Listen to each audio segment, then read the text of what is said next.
Usually I have a decent idea of what I'm going to do for power rankings. This week, I don't have the slightest clue. What's good, YouTube? It's Zach, and today we got NFL Week 7 power rankings. Hope everyone's having an amazing day so far. This is by far the biggest switch up I've had. I have new teams entering the top 10. I have people leaving the entire list, and then you have the Denver Broncos. But let's take a look. In our first honorable mention category, we have the Kansas City Chiefs. Welcome back into the honorable mention category with their big win on Sunday Night Football against the Detroit Lions. There was quite a bit of a scuffle there at the end of the game with Brian Branch and Juju Smith-Schuster not getting along. Maybe they don't follow each other on TikTok. Who really knows? But Patrick Mahomes looking like one of the better quarterbacks in the NFL right now. Chiefs, welcome back. My second honorable mention of the video, we have the Los Angeles Chargers coming off a 2-game losing streak, finally getting a much needed win on Sunday. And yes, the Chargers still don't have a good option at running back, even though Kamani Vidal looked really solid. Is he going to be able to do it 2 weeks in a row?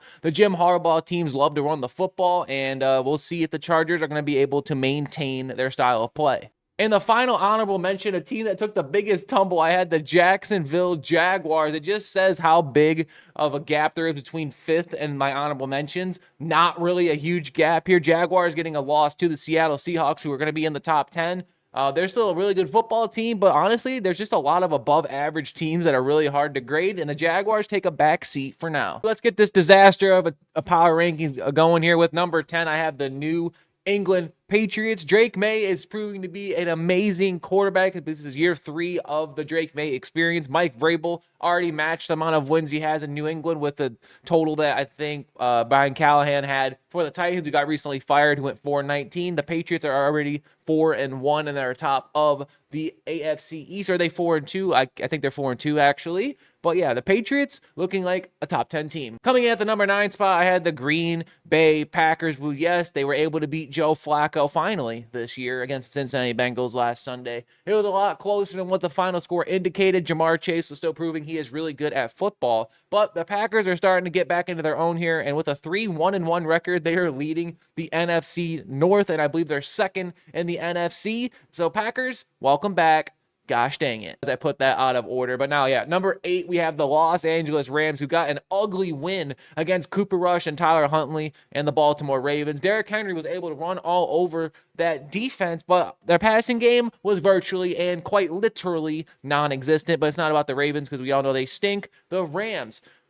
Hopefully Puka Nacua is okay. I know he got down with the injury in this game. Kyron Williams was able to run in for a score, but their offense, I thought they were going to put up like 40 points against the Ravens, but at the end of the day, a win is a win. Rams are still at number 8. This is quite a big tumble here. We had the Philadelphia Eagles, who made me look like a moron on Thursday Night Football, getting absolutely destroyed by the New Jersey Giants. The Eagles might have a problem at offensive coordinator, because their play calling is suspect, to say the least. Jalen Hurts is not able to throw the deep ball, and when Saquon Barkley's not going, this offense is not going. And their defense wasn't able to stop the legendary duo of Jackson Dart and Cam Scadaboo. Fast forward 5 years from now, when maybe those names aren't even relevant anymore. But yeah, Eagles still a top 10 team, but they fall like 5 spots. They got number 2 last week. Next one, I'm just as surprised as you are. At number 6, just outside the top 5, we have the Pittsburgh Steelers, who, like I said, Aaron Rodgers likes beating up on bad teams. Got a big division win over the Cleveland Browns. And the Steelers are finally starting to shape into their own defensively. And as long as their offense continues to put up 21+ points a game,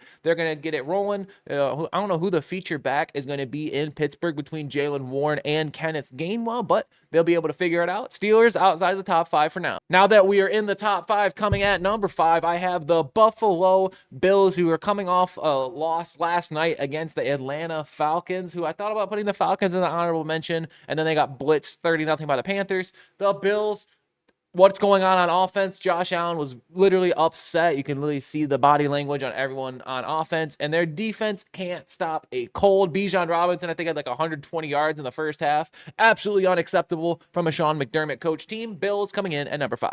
And at number 4, we have my former quarterback of the Minnesota Vikings, Sam Darnold, and the Seattle Seahawks, who got a much-needed win over a really good Jacksonville Jaguars squad. Seahawks, Jackson Smith and Jigba, that is all. As long as Sam Darnold is able to keep giving that guy the football, and their defense is still able to allow less than 20 points per game, Seahawks are probably going to comfortably win the NFC West.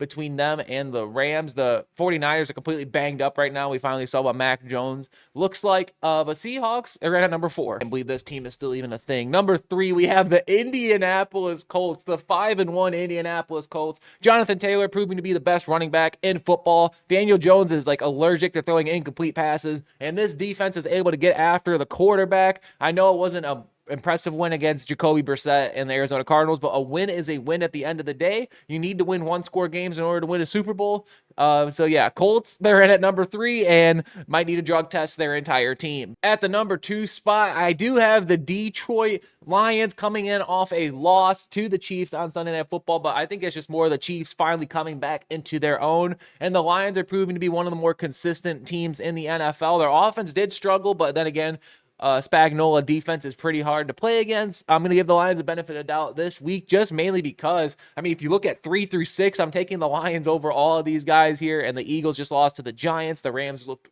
not impressive against the Ravens. It's a whole lot of mid going on, so the Lions stand in at number 2. And at number 1, without question, I do have the New Jersey Jets. I'm just kidding. We have the Tampa Bay Buccaneers, led by MVP frontrunner Baker Mayfield. And yeah, I know Emeka Egbuka got banged up in this game, but their offense is probably going to be the number 1 scoring offense in the league this year, and their defense is looking to be above average, maybe a top 10 unit if everyone could stay healthy. And honestly, this is the Buccaneers Super Bowl to lose just based off of their division that they're playing in and everyone else looking suspect. And that's all I have for you today. Let me know in the comment section below, am I overrating certain teams or am I underrating another team? I did have the 49ers and a couple other teams like on the fringe. I know the Texans looked pretty solid before they entered their bye week, but just let me know what your guys' thoughts are. And I will see you all tomorrow for NFL predictions with my guy, the Cringy Gamer. But yeah, like I said, I'll see you all tomorrow. Peace.